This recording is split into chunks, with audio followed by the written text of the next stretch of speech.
So if you didn't know, the FIFA Club World Cup is about a month away from now. The tournament is basically FIFA's brand new baby that hopes to showcase the best teams all across the globe. And the format is pretty much the same as the last World Cup in 2022. You got 32 teams, a group stage, a knockout stage from the last 16 all the way to the final, and boom, whoever wins will be crowned the best club team in the world. Honestly, it's a really cool idea, especially since I feel like a lot of us are very Euro-centralized. Now we get to see more teams, the best teams, from other continents go up against these European teams to see who really is the best. However, this is happening in a summer after everyone, especially those in Europe, have just gone through really grueling seasons. Because of this, there are growing concerns about match congestion and fatigue, which could affect the quality of games. Oh, but Maxwell, maybe teams should just have better depth. Yeah, sure, but do we really need the richer clubs poaching away every single good player?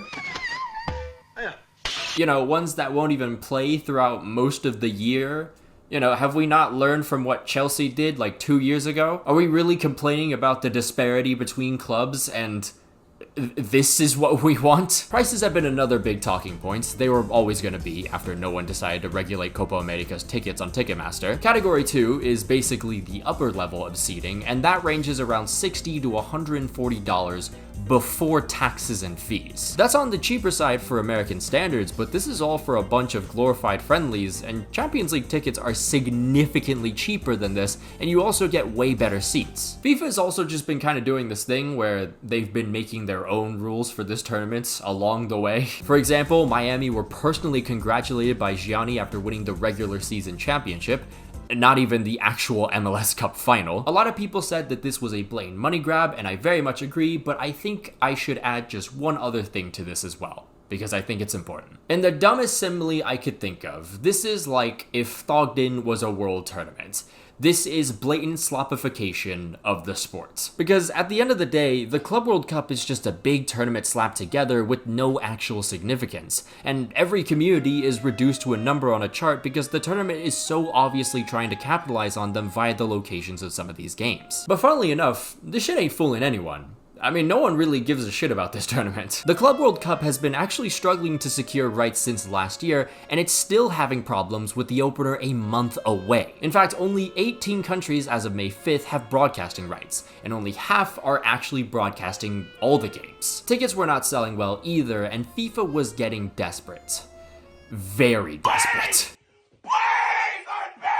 Throughout all of April recently, FIFA was promoting these ticket packs using the allure of a tournament that actually has meaning. One deal said that if you attend 2 games, you will be granted the opportunity to buy a ticket for the World Cup next year. Which doesn't sound bad, but when you read into the terms, it says that FIFA has the right to decide your match and category. And what's even more hilarious is that even though the pack guarantees an opportunity to buy a ticket, Clause 4.4 literally contradicts that. Because yeah, you'll have access to buying a ticket, no doubt. But the thing is, you still have to be early like everyone else in terms of buying the tickets. So what the fuck is even the point of this to begin with? Then there's the Super Ticket Pack, which has a purchaser buy a ticket for 20 different match days. However, of the 20 games you go to, one ticket must include either the opener or final, and another must include a semi-final. And if you thought that was hard enough, it should probably be mentioned that there are only 22 active match days in this tournament.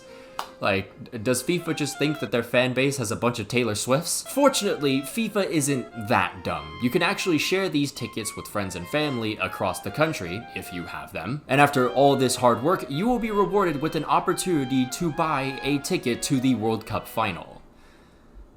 Wait, hold on. Wait, stop. Stop. Pause it. Rotate us 75 degrees around the vertical, please. Stop. And go back to the part about the door again.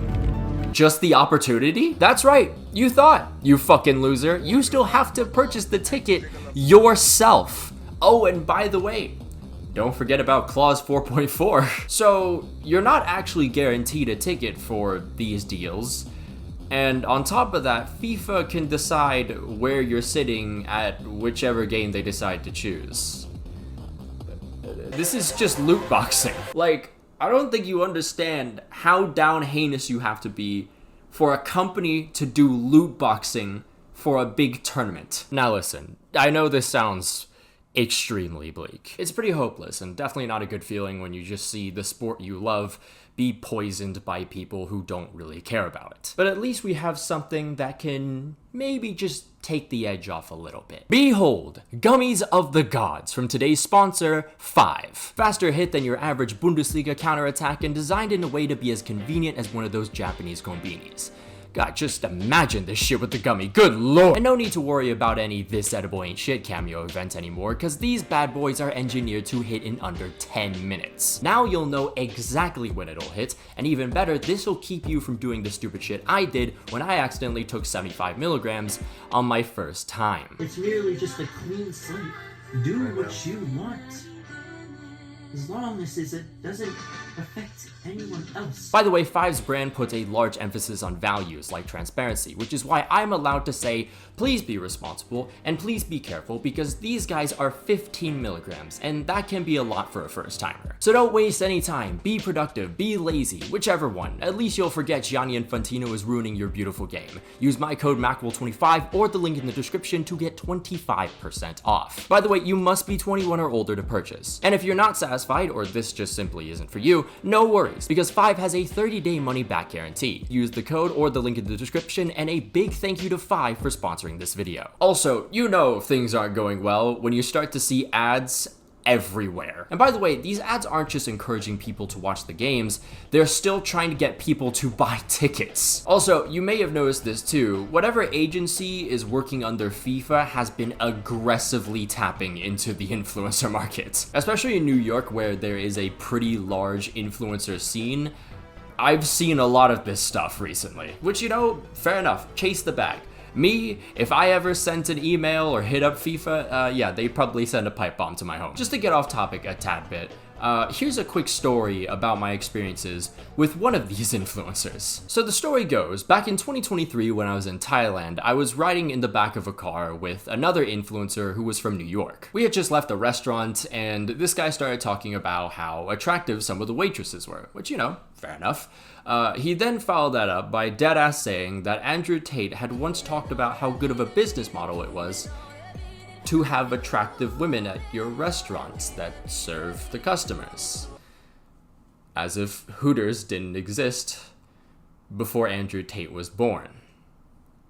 Anyways, now this next part continues on with the influencer stuff, because I have a slight feeling that FIFA may have hired some industry plants. By the way, not gonna show this guy's face or name because this is mostly just theory. I could be entirely wrong, but something just feels very suspicious about this. But the story goes, one day I got this ad from someone who was giving away a Club World Cup ball. It felt odd because the video was not in the best quality and also it's the Club World Cup ball. Like, I'm not saying it looks bad, but it looks more like a volleyball. And also, when it comes to ball giveaways, it's usually having to do with the league trying to promote itself. Like, I have personal experience from this because I did a giveaway for the J-League's J30 ball, like maybe 2 years ago now. So because of all of this, I decided to dig a little deeper.